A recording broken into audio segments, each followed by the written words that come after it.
The state of New York is on the verge of imposing new rules to compel financial services companies to defend data breaches more effectively. We were talking about this regulation in the state of New York called the cybersecurity requirements for financial services companies. Could you, what is that? Could you frame that for us?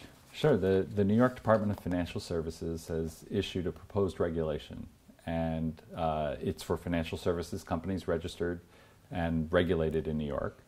And it really covers substantive cybersecurity beyond just protection of personal information. What drove this? How did this happen? How did this proposal come up? Well, so the DFS actually did surveys of insurance companies 2 years in a row on cybersecurity, and they didn't come out very well. And they're public. And then you also had one of the top 5 banks, JP Chase, breached, and that was very public. And the regulators at the department are very concerned about the integrity of and the trust in the financial system. And they feel that something needs to be done, that self-regulation is not happening. I mean, just the industry doing it themselves, they're not getting there. And they feel that they need to step in. So it's called the requirements for financial services companies. Who precisely does this cover? Well, it's banks, insurance companies that, once again, that are regulated, do business in New York, mortgage companies, mortgage brokers. It could even include asset managers that are domiciled in New York. So literally all of Wall Street and kind of even beyond. 1,900 companies with, I think I read, $2.9 trillion in assets under management. What are some of the highlights? A lot of the regulation that we've seen so far is outcome-based. If there is a breach, then do this.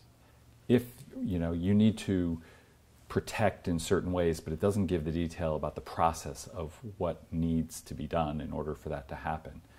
This has policies, processes, and procedures that have to be put in place and developed that have a very significant amount of detail. It covers confidentiality, but then they're really focused on integrity and availability of information and systems. So that's really the core focus of it. The thing that makes this very different is that the CEO is going to have to certify compliance on a yearly basis. If cybersecurity and taking care of your sensitive data wasn't in the C-suite enough, this sounds like it might do it if you're trying to do business in the state of New York. Well, actually, your cybersecurity policy has to be signed off by not only your Chief Information Security Officer, but by the head of operations,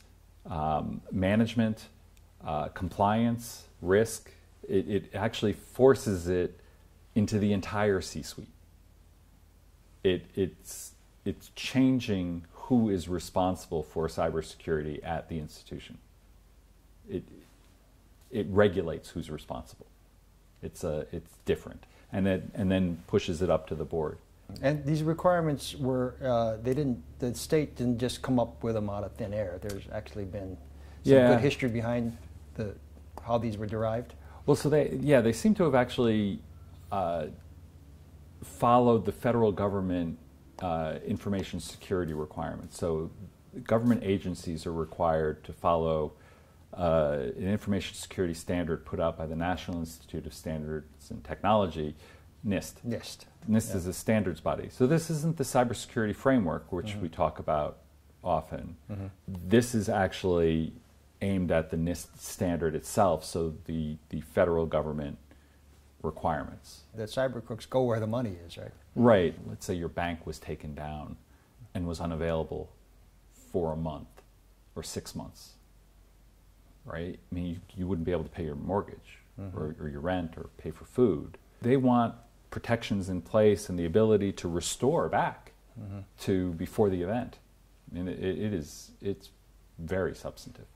You know, it's well known that the big financial institutions have been battling, throwing a ton of money at cybersecurity for over a decade. Right. So the large banks are more prepared for this. Some of the health insurers, they under HIPAA, the security rule has confidentiality, integrity, and availability in there already. So they are more ready, but none of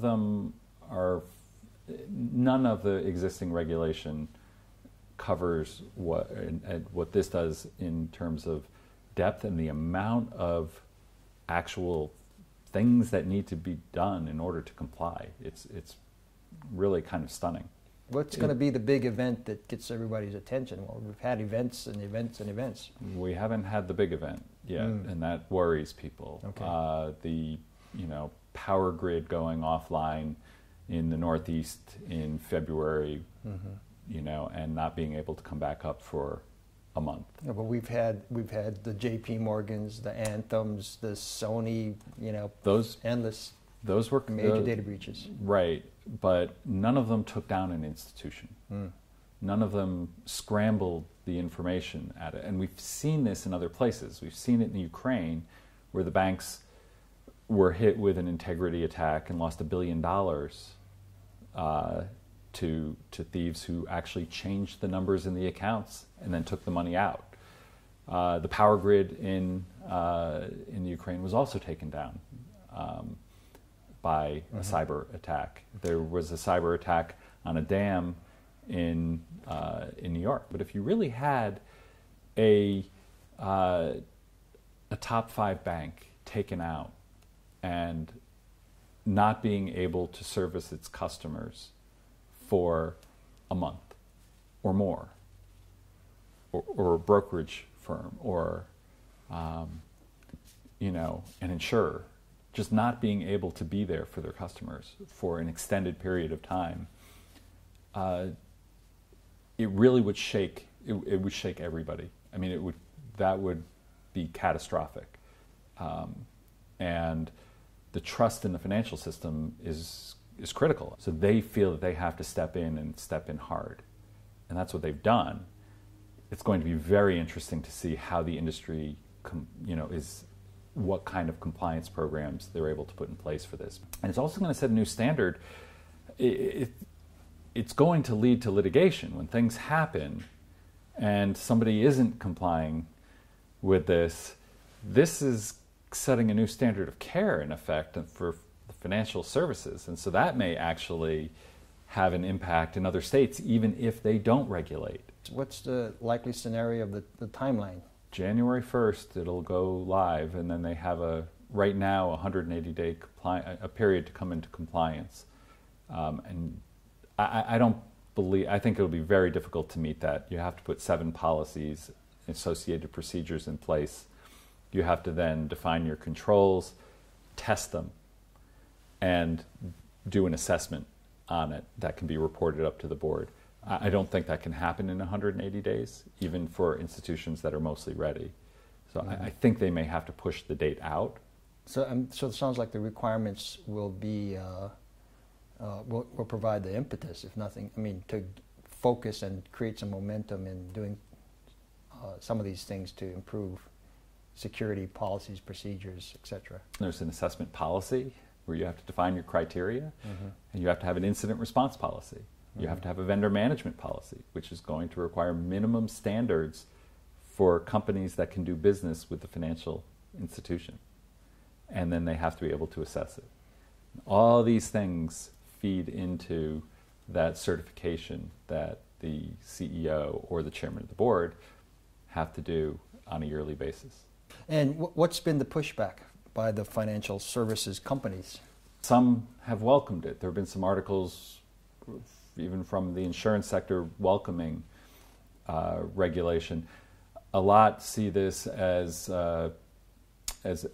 overbearing, especially for smaller entities where there really isn't a risk test or the ability to kind of scale. And compliance with this is going to be, it's going to require a large compliance regime within a company. And smaller companies are going to have a lot of trouble with that from an operational and a technical standpoint.